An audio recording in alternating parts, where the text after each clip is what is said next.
des religieux avaient été enlevés dans une opération de kidnapping retentissante. Et ça, c'est le quotidien des Haïtiens.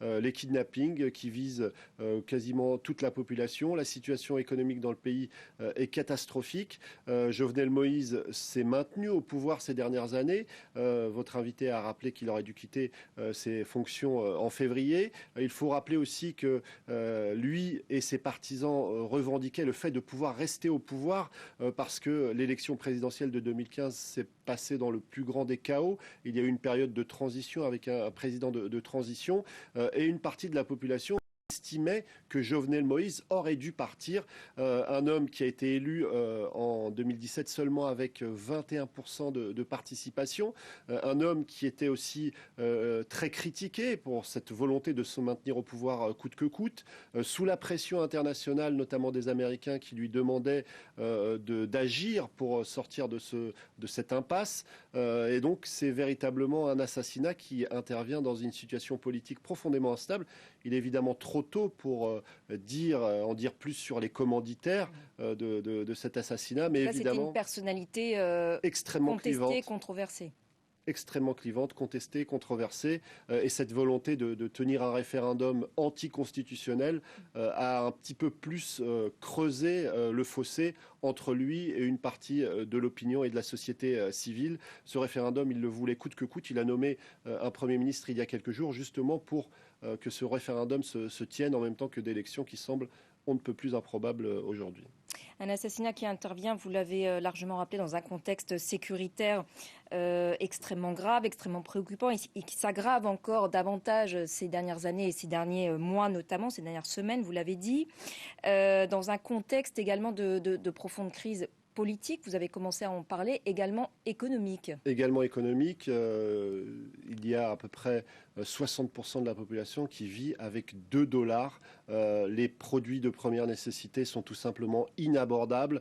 On ne parle pas de l'essence qui est devenue un produit de luxe. L'inflation est galopante et l'ensemble de la communauté internationale et en particulier de l'ONU ne cesse de rappeler qu'il faut justement tenter de mettre fin à cette situation. Mais comment mettre fin à cette situation alors que le pays, 10 ans après le tremblement de terre, n'a pas réussi à se relever un tant soit peu pour tenter de venir en aide aux plus démunis qui sont sans cesse plus nombreux. Et évidemment, c'est aussi ça qui a attisé une colère grandissante à l'égard du pouvoir ces derniers mois et ces dernières années.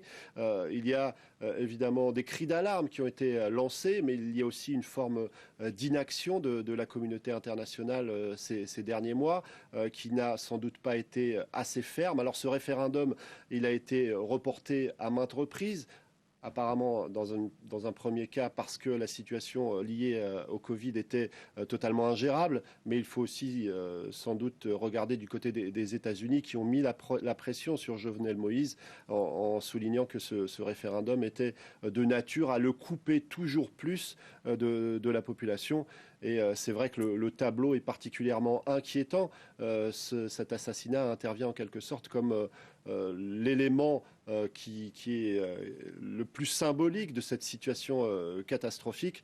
Et c'est vrai que le Premier ministre, dans ce communiqué, a immédiatement appelé au calme en expliquant que la situation était sous le contrôle de la police. C'est bien difficile à croire étant donné tout ce qui s'est passé ces derniers mois et ces dernières années. Merci beaucoup Karim pour cet éclairage et pour toutes ces précisions. Je vous rappelle donc la principale information de cette édition, l'assassinat donc du président haïtien Jovenel Moïse. On y reviendra largement dans toutes nos éditions aujourd'hui. À la une également de l'actualité de ce mercredi, l'Union européenne qui menace de lancer une procédure d'infraction contre la Hongrie, annonce ce matin de la présidente de la Commission Ursula von der Leyen, alors qu'une loi interdisant la promotion de l'homosexualité auprès des mineurs est entrée en vigueur. Malgré cette levée de bouclier, le Premier ministre hongrois refuse d'y renoncer en opération séduction auprès de son électorat. On rejoint à Budapest Florence Labruyère. Bonjour Florence. Comment est-ce que le gouvernement hongrois justifie malgré tout cette loi controversée ? Eh bien, le gouvernement dit que ce n'est pas à l'école ni aux médias de faire l'éducation sexuelle des enfants, c'est aux parents. Viktor Orban se dit très attaché aux valeurs chrétiennes traditionnelles,